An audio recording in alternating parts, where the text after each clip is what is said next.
Good morning. My name is Samantha Troy, and I am the interpretive trainer here for Xanterra at the Grand Canyon South Rim.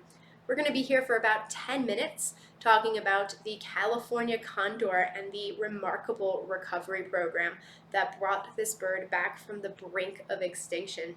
If at any point in time you need to use the restroom facilities, they are located right outside the door here. But before we get started talking about the California condor, I'd like to know, what kind of birds do you all have at home? Ravens? Yeah, really smart bird, right? We have them here too. Cardinals and blue jays? Very colorful. Sandhill cranes? Excellent answer. Turkey vultures? They're related to the California condors. Scavenger birds? Really interesting, right? Herons, eagles? Excellent. Well, out of those birds, or any others that you can think of, do you know the largest bird in your area? Ravens are pretty deceptively big, right? Bigger than most people think of them. About 3 to 5 foot wingspan. Those sandhill cranes, they've got about a 6 foot wingspan, right? Those herons, yeah, I think the largest heron is the Goliath heron, which can get up to about a 7.5 foot wingspan. Those are all some pretty big birds. I'm only 5'3", so most of those birds are, their wingspan's bigger than I am tall, so really big birds. But the largest bird in North America, the largest flying land bird to be specific, is the California condor. Its wingspan can get up to 9.5 feet. That's huge. It's so big, it can't land on the ground and then take off again. It has to launch itself off of a ledge or the edge of the canyon to take flight. Really, really big bird. But why is the condor so big? Well, the California condor's size is an adaptation from a time long ago, a time called the Pleistocene era. That's the last ice age, time about 10,000 years ago. And back then, there was what scientists called megafauna, these big animals that would roam all over North America. Has anyone heard of any of these big animals that were in the last ice age? Yeah, the woolly mammoths, exactly. Mastodons. Those are definitely the most famous, but there were also really large bears and camels even here in North America. The bison, bigger than we have today considerably.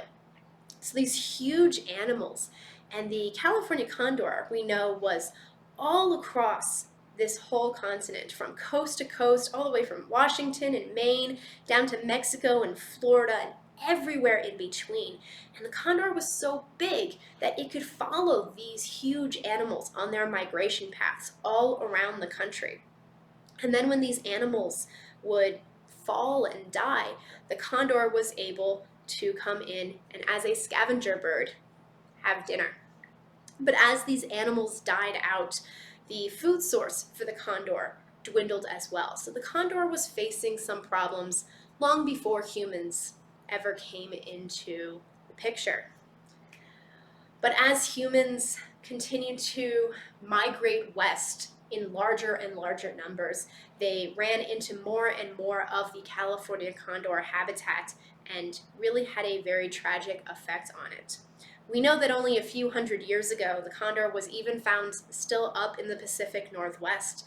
Lewis and Clark saw one on their expedition and wrote about it in their journals. However, by the 1960s, the California condor had really just been a very, very small little population left in California. That's as big as the populations were in the 1960s. A lot took into effect from that.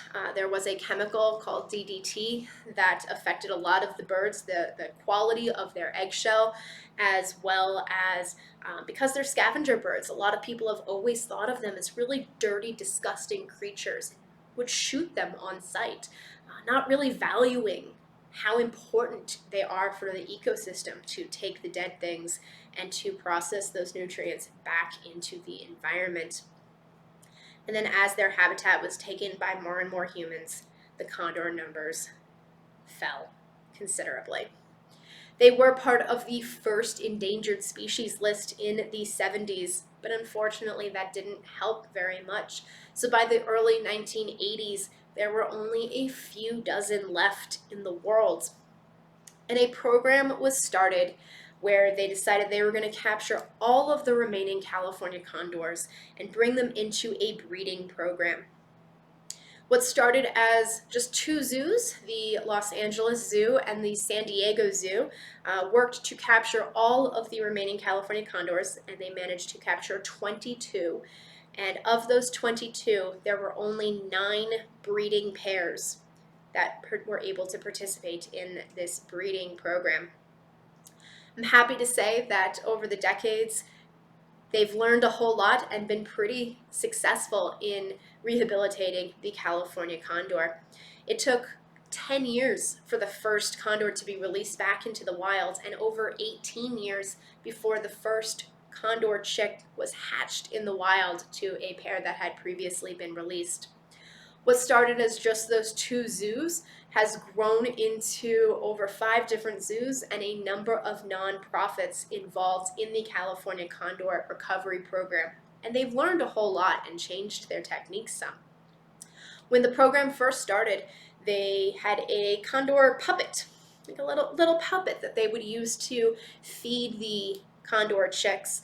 And they learned that even that was too much comfort level with the humans. The babies were becoming comfortable and would get used to being around humans. So now everything is done by cameras and robotics to keep as much human involvement and interaction away from the condors as possible. They did see, once they were releasing them back into the wild, that a number of the condors would face electrocution. How many people have seen birds land on electrical wires before, right? All the time. Birds love it up there. Unfortunately, the condor is so big that it would get tangled up in some of the wires and get into places where it would actually get electrocuted. So they started what was called an aversion pole therapy, where they would put one of those electrical poles in the habitat with some of the young condors before they were released. And when they landed on these poles, they would get a little shock. Not enough to really hurt them, but enough so that they would not want to land on those poles in the future. And it worked. A lot less condors land on poles in the wild and get electrocuted. They also started a practice called double clutching, where they would, when a breeding pair would make an egg, the scientists would take the egg and trick that pair into thinking that they hadn't laid an egg. So then they would lay another egg, and both of those condors would be raised together, really expediting the process of how many condors there were, because in the wild, a breeding pair would only have 1 egg every other year. So this introduced a little bit more condors than you would without human interaction. I'm happy to report that the Condor Recovery Program has been considered a success. We now have over 500 condors, all the way up from 22 to over 500 and growing every year. There's a number of facilities involved, and they have a number of release sites throughout Southern California into Mexico, and I'm very happy to report that this year we're going to be having a brand new release site in the Pacific Northwest, bringing back condors into that population for the first time in a long while.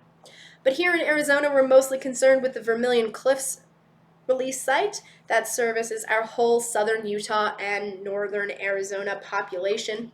The Vermilion Cliffs, it's about a 4-hour drive away from here, but as the bird flies, not that far.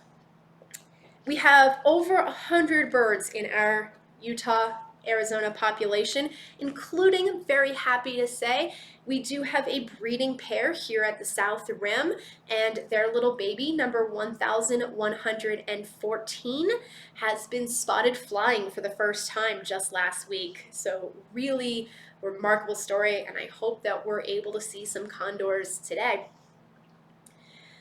Condors do continue to face problems, mostly lead poisoning from lead bullets from hunters, as well as micro trash getting into their nests and into their bodies. but that is something that we are continuously working to educate and change and to help the condors continue to flourish. The Condor Recovery Program is due entirely to some very dedicated scientists and a lot of work and effort from a number of people and organizations. If you're interested in more information on these nonprofits and maybe how you can help, I do have some information here if you'd like to grab a pamphlet after the program. It is really because of these scientists that these beautiful, majestic birds came back from the very brink of extinction to now having over 300 flying wilds in their natural habitat and over 500 beautiful birds here with us today. Thank you so much for joining me today. I will be right here if you have any questions or if you would like to tell me about your own California condor spottings. Thank you for joining me today, and I hope you have a wonderful day here at the Grand Canyon.